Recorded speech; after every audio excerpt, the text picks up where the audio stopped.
Hello. അപ്പോൾ നമ്മൾ ഇന്നലെ പറഞ്ഞ ലെവലുകൾ മാർക്കറ്റിൽ എങ്ങനെയൊക്കെ വർക്ക് ചെയ്തത് നമുക്കൊന്ന് നോക്കാം. ഇന്നലെ പറഞ്ഞ പ്രധാനപ്പെട്ട ലെവൽ ഇന്നലത്തെ ഹൈ ആയിരുന്നു. ഇന്നലത്തെ ഹൈ ബ്രേക്ക് ചെയ്ത് മുകളിലേക്ക് പോയാൽ നമുക്ക് ട്രേഡ് എടുക്കാമെന്ന് പറഞ്ഞു. പക്ഷേ മാർക്കറ്റ് ഇന്ന് ഓപ്പൺ ആയത് ആ ഹൈയുടെ മുകളിലായിരുന്നു അല്ലേ. അതിനുശേഷം മാർക്കറ്റ് താഴത്തേക്ക് വന്നു. അവിടെ ചെറിയൊരു സപ്പോർട്ട് എടുത്തു. പക്ഷെ അത് ബ്രേക്ക് ചെയ്ത് പിന്നെ താഴത്തേക്ക് തന്നെയാണ് പോയത്. അത് കൺഫർമേഷൻ കിട്ടിയില്ല. ആദ്യത്തെ ഒരു ഗ്രീൻ ക്യാൻഡിൽ മാത്രമേ ഉണ്ടായിരുന്നുള്ളൂ. അതിനുശേഷം അത് ബ്രേക്ക് ചെയ്യാതെ താഴത്തേക്ക് തന്നെ മാർക്കറ്റ് വന്നത്. അപ്പോൾ നമ്മളിത് ഇന്നലത്തെ ഹൈ ബ്രേക്ക് ചെയ്യുമ്പോൾ നമ്മൾ പുട്ട് സൈഡിലേക്ക് ട്രേഡ് എടുത്തിരുന്നു. അത് അത്യാവശ്യം ചെറിയൊരു പ്രോഫിറ്റിലാണ് നമ്മൾ ഇറങ്ങിയത്. കാരണം നമ്മൾ പക്ഷേ പ്രതീക്ഷിച്ചത് ഒരു 25,000 വരെ മാർക്കറ്റ് വരുന്നുള്ള പ്രതീക്ഷയില്ല. പക്ഷേ അത്രയും മാർക്കറ്റ് വന്നില്ല.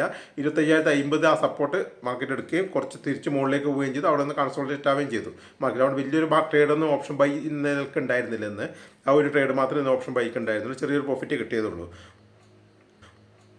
ഇനിയിപ്പോൾ നാളത്തെ ട്രേഡ് നാളെ ഇപ്പോൾ നോക്കുകയാണെങ്കിൽ ഇന്നലെ പറഞ്ഞ ഏകദേശം അതേ ലെവലുകൾ തന്നെ മാർക്കറ്റ് നിൽക്കുന്നത്.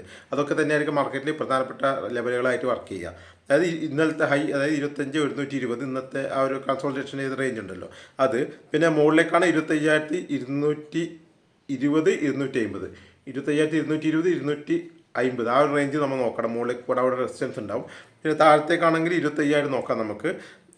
പിന്നെ അതിൻ്റെ താഴത്തേക്കാണ് 24,900 ആ റേഞ്ച് നോക്കാം.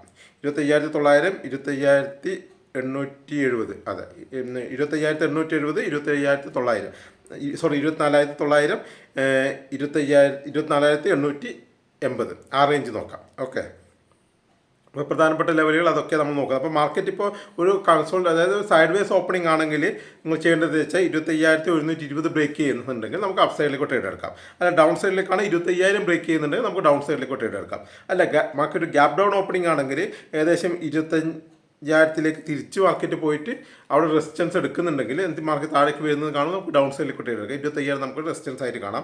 അല്ല മാർക്കറ്റ് ഒരു ഗ്യാപ്പ് അപ്പ് ഓപ്പണിംഗ് ആണെങ്കിൽ നമുക്ക് തിരിച്ച് വന്നിട്ട് 25,720 സപ്പോർട്ട് എടുക്കുന്നുണ്ട്. ഇന്നലെ പറഞ്ഞ പോലെ തന്നെ തിരിച്ചെടുക്കാം. അല്ല സപ്പോർട്ട് എടുക്കുന്നത് അത് ബ്രേക്ക് ചെയ്യുകയാണെങ്കിൽ അത് മാത്രം താഴത്തേക്ക് വരില്ല. അതായത് ഗ്യാപ്പ് അപ്പ് ഓപ്പണിംഗ് ആയിട്ട് 25,720 ബ്രേക്ക് ചെയ്യുകയാണെങ്കിൽ പിന്നെ മാർക്കറ്റ് താഴത്തേക്ക് എത്രമാത്രം വരാൻ സാധ്യത കുറവാണ്. അവിടുന്ന് വീണ്ടും റിവേഴ്സിന് തന്നെയാണ് സാധ്യത മാക്സിമം കാണുന്നത്. അതുകൊണ്ട് ഗ്യാപ്പ് അപ്പ് ഓപ്പണിംഗ് ആണെങ്കിൽ ഞാൻ മിക്കവാറും സി സൈഡിലേക്ക് തന്നെ ആയിരിക്കും നാളെ നോക്കുക.